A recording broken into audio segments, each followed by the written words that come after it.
लेकिन वो स्त्री अपनी निराशाओं के साथ, अपने कुबड़ेपन के साथ, अपनी परेशानियों के साथ, अपनी उसी पहचान के साथ प्रभु के भवन में आती रही, आती रही, आती रही, चाहे लोगों ने उसे कुबड़ा ही क्यों ना बोला।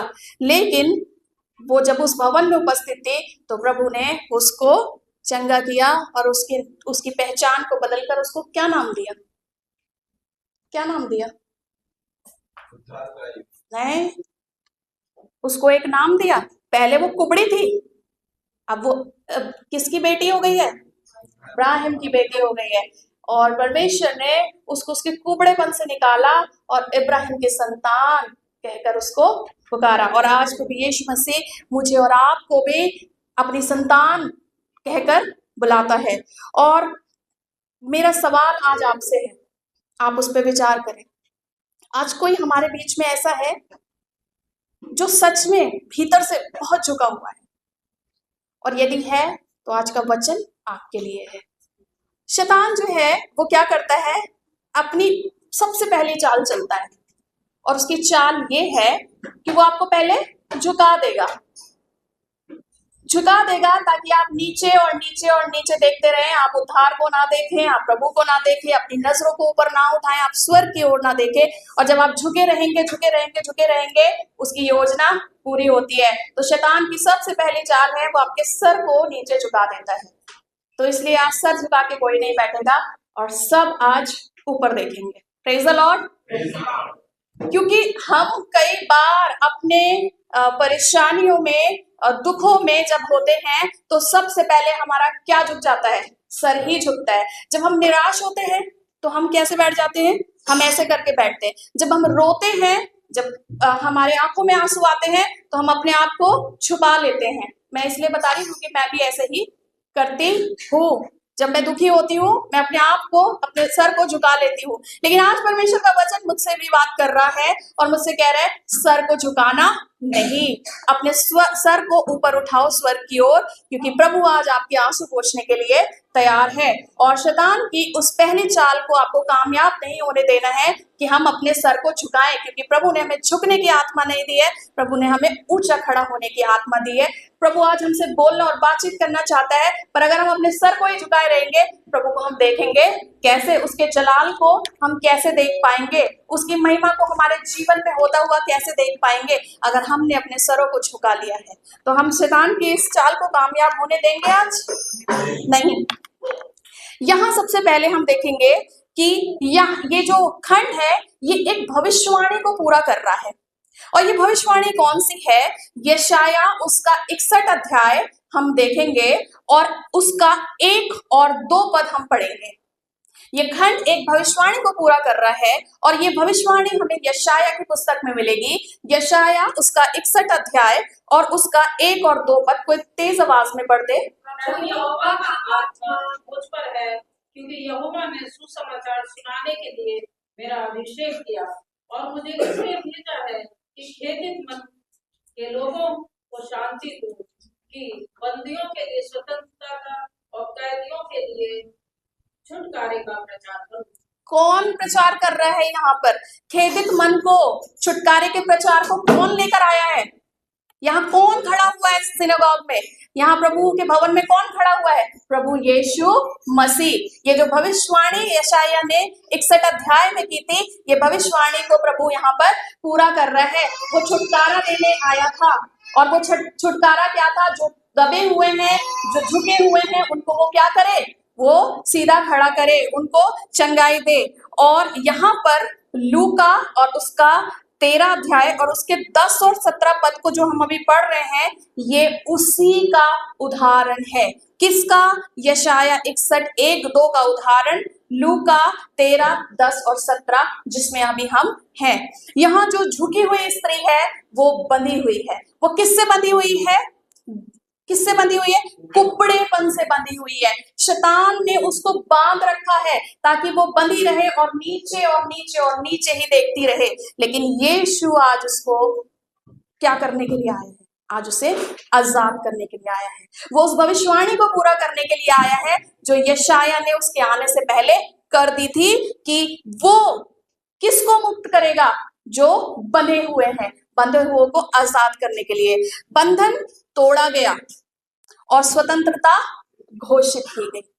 यहाँ प्रभु यीशु मसीह स्वतंत्रता को घोषित कर रहा है। वो घोषणा कर रहा है किस बात की? स्वतंत्रता की। और आज प्रभु यीशु मसीह घोषणा कर रहा है आपकी और मेरी स्वतंत्रता की। यदि हम आज बंधनों में बंधे हुए, वो बंधन कोई भी बंधन हो सकता है। बीमारी का बंधन है, परेशानियों का बंधन है, एक डर का बंधन है, एक ऐसी एंजाइटी का बंधन है जो हमें पता ही नहीं है कि हमें हो रही है। एक ऐसा बंधन है हम जानते ही नहीं है हमारे साथ क्या हो रहा है, लेकिन बंधन है, नीचे देख रहे हैं। लेकिन प्रभु आज घोषणा कर रहा है कि वो आपको स्वतंत्र करने के लिए आया है। और यशाया 61 इसको पूरा कर देता है।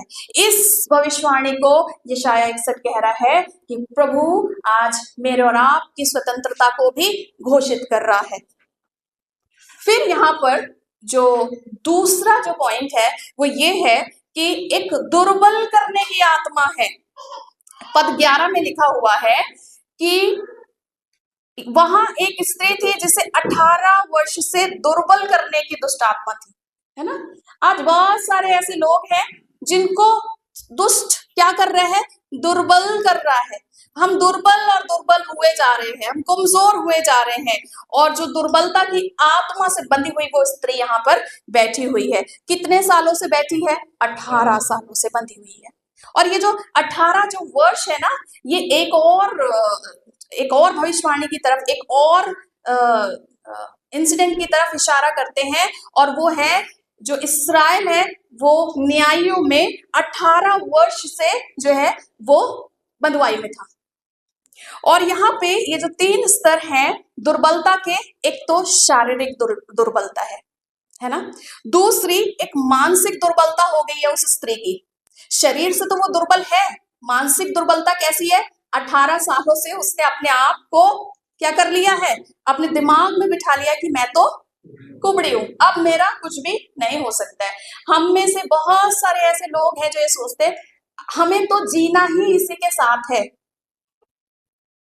और पौलुस की उस बात को बार बार दोहराते हैं, मेरा अनुग्रह तेरे लिए काफी है, मेरा अनुग्रह तेरे लिए काफी है। दुर्बल करने की आत्मा ने आज बहुत सारे लोगों को घेरा हुआ है। शारीरिक दुर्बलता भी है और आत्मिक मानसिक दुर्बलता भी है, जो 18 वर्षों से उसके दिमाग को क्या कर लिया है? जकड़ लिया है कि तू चंगी नहीं हो सकती। और उसके बाद तीसरा स्तर है आत्मिक दुर्बलता, आत्मिक रूप से बंधन में बंधी हुई है। और आज ऐसे ही बहुत सारे ऐसे लोग हैं जो शारीरिक, मानसिक और आत्मिक रीति से क्या है? दुर्बल और दुर्बल होते जा रहे हैं। बंधन का उद्देश्य क्या है? जिस बंधन में वो बंधी है उसका उद्देश्य क्या था? उसको दर्द देना। आज बहुत सारे ऐसे बंधन हैं जिनका उद्देश्य है वो हमें दर्द दे और हमारी दृष्टि को नीचे झुका दे। और झुका हुआ व्यक्ति कभी भी ऊपर नहीं देख सकता। लेकिन प्रभु का उद्देश्य है हमें दुर्बलता में नहीं लेके जाना, हमें दुख में नहीं देखना, हमें डर में नहीं देखना, हमारे दृष्टि को नीचे नहीं करना। प्रभु का उद्देश्य है हमें ऊंचा और ऊंचा उठाना, हमारी मानसिक, शारीरिक और आत्मिक स्थिति को बेहतर करना और बेहतर करके प्रभु की ओर देखने वाला हमें बनाना। यहाँ 18 वर्षों का रहस्य एक रहस्य है, वो एक लंबा समय है। न्यायों उसका 3 अध्याय और उसका 14 पद कोई मेरे लिए पढ़ दे। न्यायों की पुस्तक उसका 30 अध्याय और उसका 3 अध्याय और उसका 14 पद। न्यायों 3:14। तब इजराइली 18 वर्ष तक मोआब के राजा एग्लोन के अधीन रहे। किसके अधीन रहे? मोआब का राजा, है ना, अन्य जाति। उसके अधीनता में कौन है? प्रभु की प्रजा। 18 साल से दासत्व में है।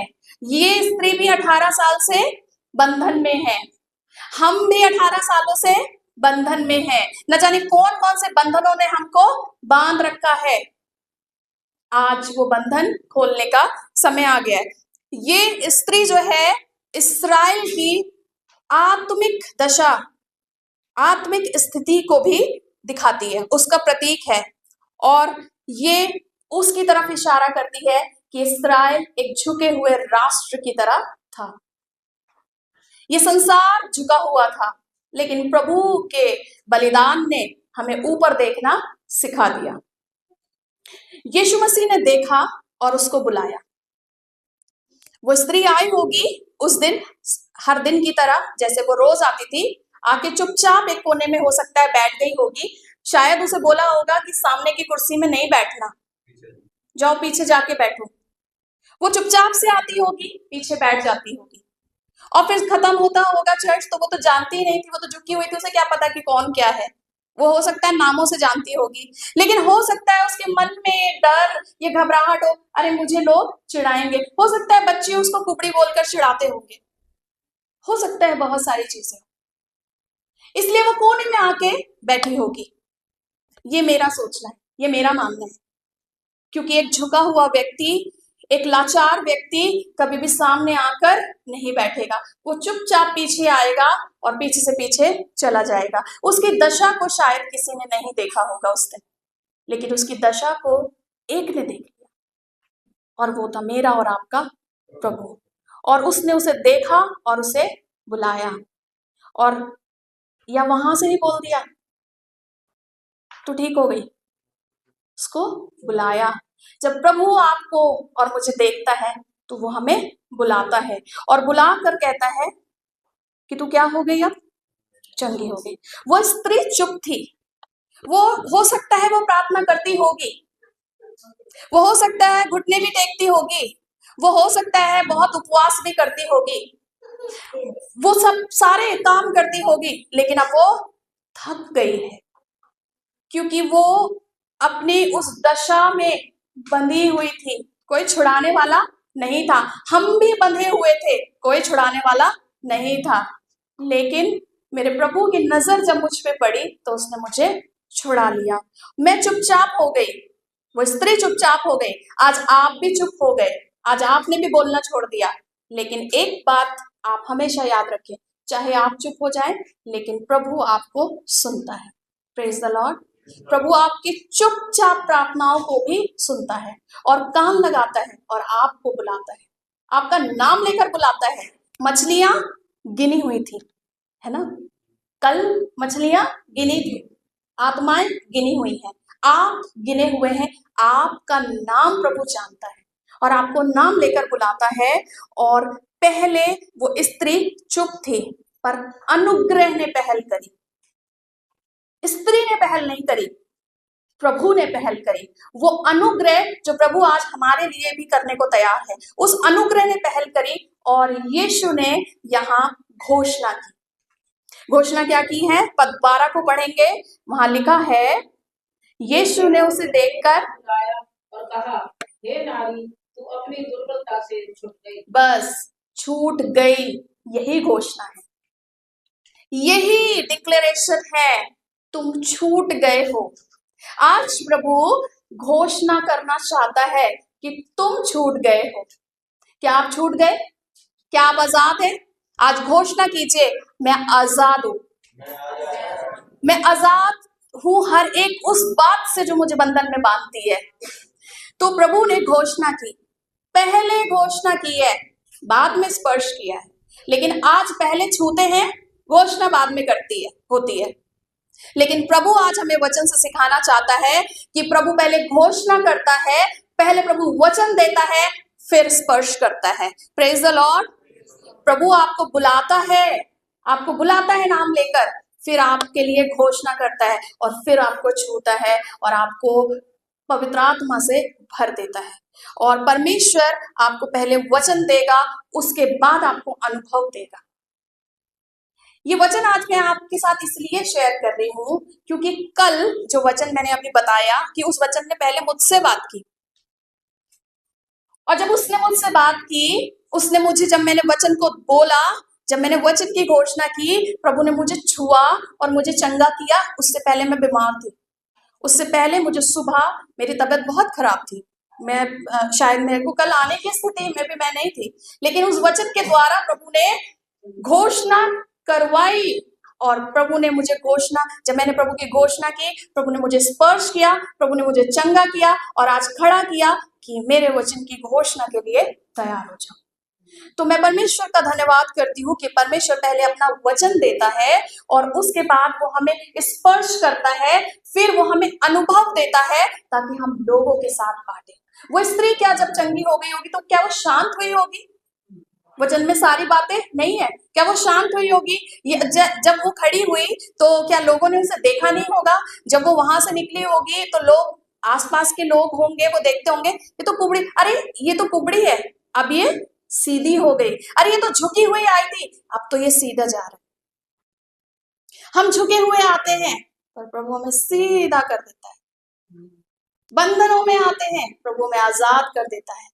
और जब वो बाहर गई होगी, वो अनुभव को उसने कितने लोगों के साथ शेयर किया होगा?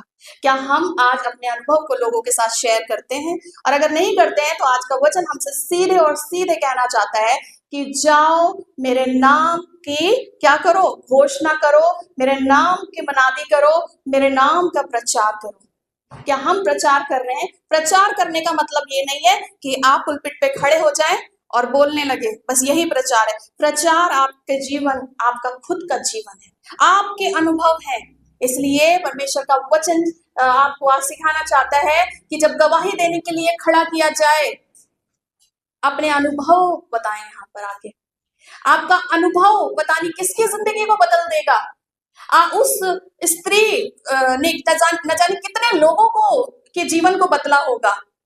प्रभु का काम ऐसे ही फैलता है, ऐसे ही बढ़ता है। पर यदि हम आज ऐसे करके बैठे रहेंगे और सोचते रहेंगे जाऊं या नहीं जाऊं, ये गवाही दूं या नहीं दूं, लेकिन परमेश्वर कहता है खड़े हो जाओ गवाही देने के लिए, वचन के बातों को बताने के लिए, उस अनुभव को बताने के लिए जो तुमने महसूस किया है। पर अगर आज आप चुप रहेंगे तो हमसे समय किस दिन ले लिया जाएगा हम नहीं जानते। और जिस समय पे हम हैं उस समय में हम सोच सकते हैं कि वो समय जल्दी आने वाला है जब प्रभु हमको बादलों पर ले जाएगा। हम विश्वास करते हैं हम जाएंगे। हाँ, अपने अनंत जीवन के लिए तैयारी हम आज से ही शुरू कर दें अगर हमने तैयारी नहीं की है। उसके बाद पद 14 में हम देखेंगे यहाँ एक विरोध हो रहा है। किस चीज का विरोध है? एक धार्मिक विरोध है। और वो विरोध क्या है कि इसलिए कि यीशु ने सब्त के दिन उसे अच्छा किया था। सब्त के दिन पे प्रभु ने जो है 6 दिन बनाए थे और 7वां दिन विश्राम के लिए दिया था, है ना? विश्राम के लिए दिया था ताकि प्रभु की उपस्थिति में आप रहें, प्रभु के साथ आप अपने समय को बिताएं। लेकिन लोगों ने उसको क्या कर दिया? लोगों ने उसको एक धार्मिक संस्कार बना दिया है। आज प्रभु ने हमें बहुत सारे काम दिए हैं लेकिन हमने उसको बंधनों में बांध दिया है। कौन से बंधन? धार्मिक बंधनों में बांध दिया है कि अगर हम ऐसा करेंगे तो ऐसा हो जाएगा, वैसा करेंगे तो पता नहीं क्या हो जाएगा। लेकिन प्रभु उस बंधन से आजाद करने आया था। वो सब्त के दिन का भी प्रभु है, वो बाकी के 6 दिन का भी प्रभु है।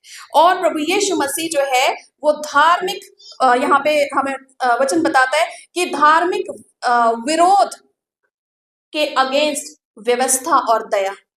प्रभु यीशु मसीह ने हमें सिखाया कि व्यवस्था ऊपर नहीं है, दया ऊपर है, प्रभु की दया ऊपर है। और उसने उस व्यक्ति ने, जो व्यक्ति विरोध कर रहा था, आप जानते हैं वचन में लिखा है उसने सीधे यीशु मसीह से बात नहीं करी क्योंकि उसको पता था वो यीशु मसीह से बात करेगा तो यीशु मसीह आज उसको बात करने के लिए भी नहीं छोड़ेगा।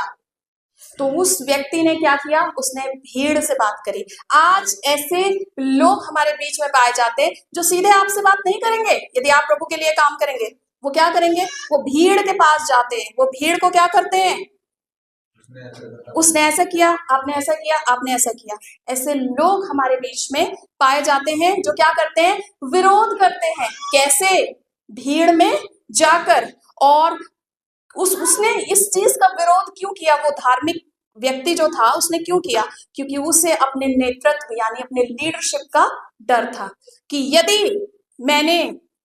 आज मैं चुप रहा तो क्या होगा? लोग धार्मिक बंधनों से मुक्त हो जाएंगे। और वो ऐसा नहीं चाहता था कि लोग आज चाहे कैसा भी बंधन हो मुक्त हो। ना तो वो ये चाहता था कि वो उस बंधन से मुक्त हो स्त्री, ना वो ये चाहता था कि लोग आज उस धार्मिक बंधनों से आजाद हो जाएं। और प्रभु यीशु मसीह तो आजाद करने के लिए आया था। यीशु ने उत्तर दिया क्या? हे कपटियों, आज हमारा मन क्या कपट से तो नहीं भरा हुआ है? प्रभु आज हमसे बोलना और बातचीत करना चाहता है कि यदि हमारा व्यवहार भी ऐसे ही धार्मिक गुरुओं की तरह धार्मिक बंधनों में बंधा हुआ है, तो प्रभु आज हमसे कहता है कि हे कपटियों, तुम क्या करते हो? प्रभु ने एक तुलना की है, किसकी? मनुष्य और पशु की। यहाँ तुम अपने पशु को चारा तो दे सकते हो सप्त में, लेकिन एक मनुष्य जो बंधन में है, क्या वो आजाद नहीं हो सकता?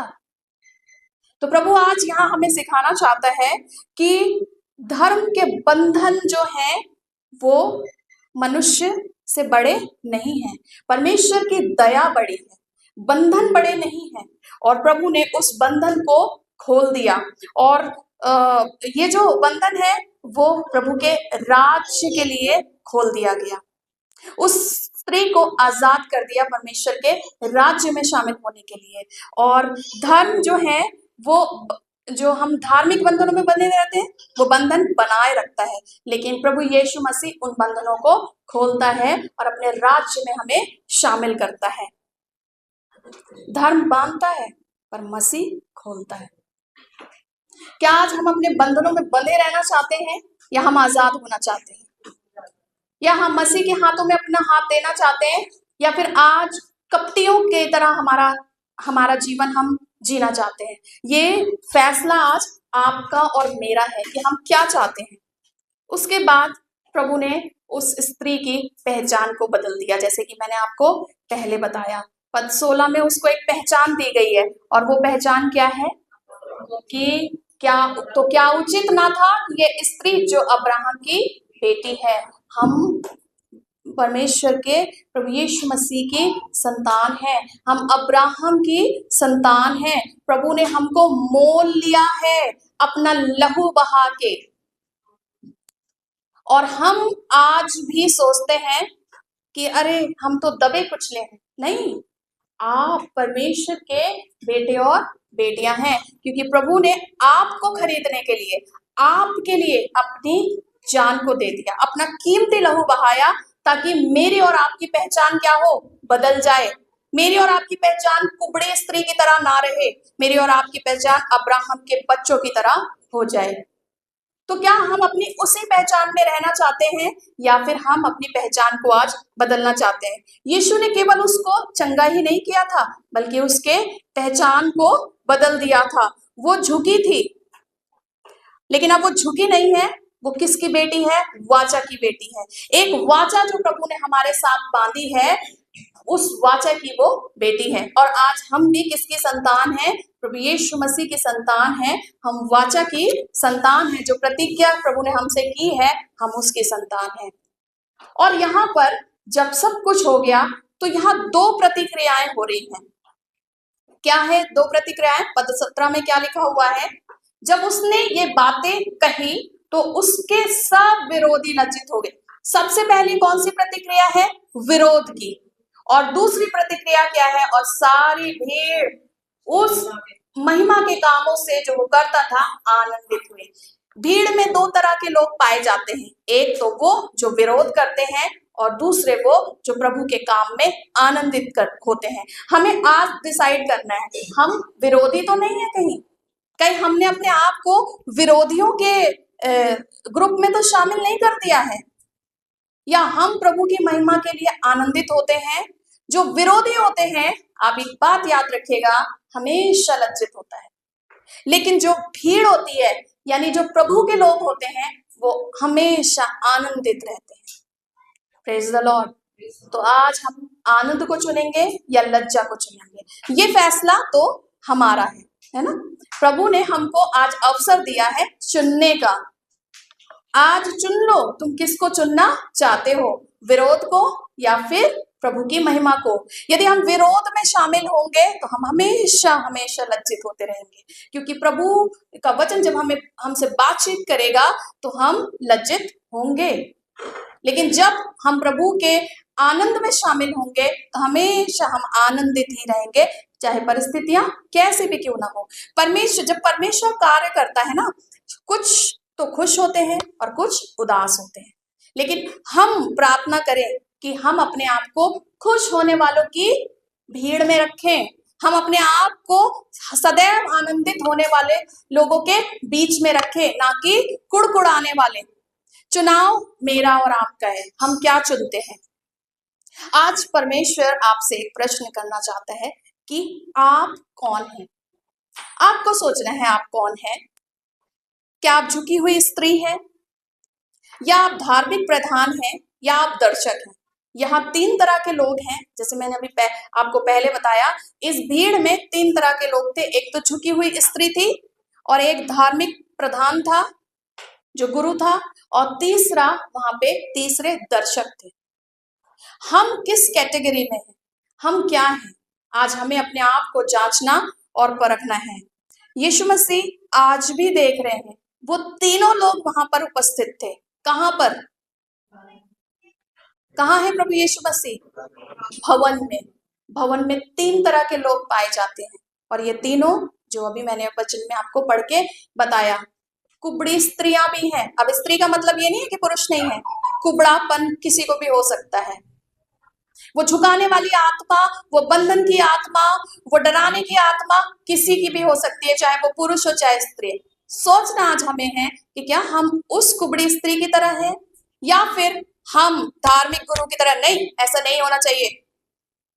क्या हम उसकी तरह हैं, या हम दर्शकों की तरह हैं कि जब प्रभु काम करता है तो आनंद से तालियां बजाते हैं, आनंदित हो जाते हैं, सुसमाचार प्रचार करने के लिए खड़े हो जाते हैं, खुद तो जाते हैं, 4 लोगों को लेके जाते हैं, चलो आज प्रभु की महिमा के लिए चलो। हम कौन हैं?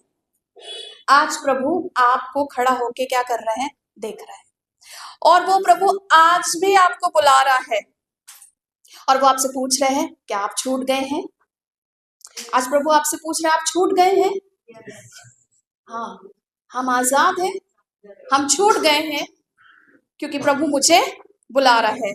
और सीधे खड़े होकर हमें ऊपर की ओर देखना है, यानी हमें अपने प्रभु को देखना है और किसी को नहीं, और अपनी पहचान को ग्रहण करना है। आप दबे कुचले नहीं हैं, आप बहुत कीमती हैं, क्योंकि आपको ऐसे खरीदा गया है जैसा कोई नहीं खरीदता। आप अपनी जान किसी के लिए नहीं दे सकते, लेकिन एक है जिसने अपनी जान को मेरे लिए दे दिया।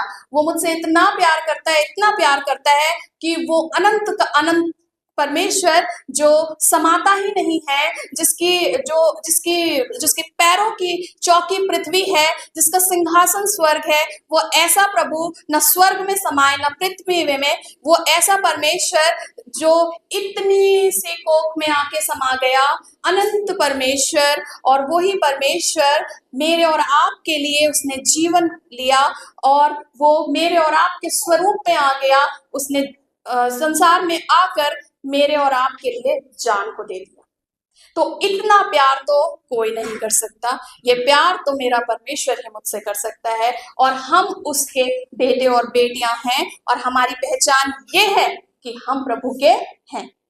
और परमेश्वर जो है वो आज हमसे अपनी महिमा लेने के लिए तैयार है। तो क्या हम अपने आप को उसकी महिमा के लिए समर्पित करते हैं आज?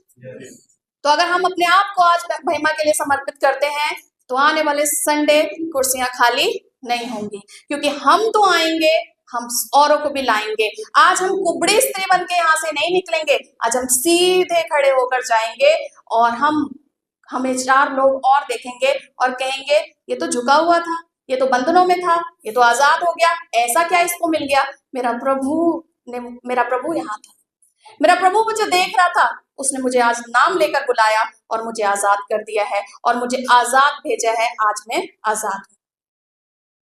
परमेश्वर इस वचन से आप सबों को बहुत से आशीष दे। आइए हम प्रार्थना करें। धन्यवाद के साथ खुदावंद यीशु मसीह आपके चरणों में आते हैं प्रभु, और आपका धन्यवाद करते हैं इस सुंदर कलाम के लिए परमेश्वर, जो आपने आज हमें दिया खुदावंद, और आज आपने हमसे बातचीत की है प्रभु जी। खुदा, आज हमारी परिस्थितियां चाहे कैसी भी हों खुदावंद, हम आपके हाथों में सौंप देते हैं प्रभु, और प्रार्थना और विनती करते हैं परमेश्वर कि प्रभु आज आप हमें सीधा कर दें प्रभु जी। यदि आज यहाँ कोई बंधनों में है प्रभु, तो उसे आजाद कर दीजिए मेरे परमेश्वर। प्रभु यीशु मसीह, आज आपकी दृष्टि हमारे ऊपर है प्रभु जी, और आज खुदावन परमेश्वर आप हमें नाम लेकर बुला रहे हैं, ताकि प्रभु हम आजाद हो जाएं खुदावन। प्रभु हम अपने आप को आपके पवित्र हाथों में सौंपते हैं, और प्रभु हम प्रार्थना करते हैं परमेश्वर, हम में से कोई यहाँ से आज खाली हाथ ना जाए मेरे परमेश्वर। आज हम आशीषों को प्रभु जी ने यहाँ से लेकर जाने वाले हो सके प्रभु जी। और खुदावन परमेश्वर प्रभु जी होने दीजिए कि हम आपके गवाह बन जाएं, और प्रभु औरों को भी अपने जीवन से खुदावन ये बता सकें कि मेरा परमेश्वर मेरे लिए क्या कर सकता है मेरे प्रभु। प्रार्थना करती हूँ हर एक बंधन से प्रभु आप आजाद करें, चाहे वो बीमारी का हो, चाहे वो परेशानियों का हो प्रभु जी, चाहे वो डर का है, चिंताओं का है, हर बंधन खुदावन यीशु मसीह आज आपके हाथों में सौंपते हैं, और प्रार्थना करते हैं प्रभु जी कि आपने हमें नाम लेकर बुलाया प्रभु जी, हम आपके हैं परमेश्वर। प्यारे प्रभु, इस वचन से प्रभु आप सबको आप आशीष दें, और प्रभु होने दीजिए ये 100 गुना फल लेकर आए मेरे प्रभु। सारा आदर महिमा खुदावंद आपको देते हैं, और आपके मीठे और पवित्र नाम से मांगते हैं, आमीन।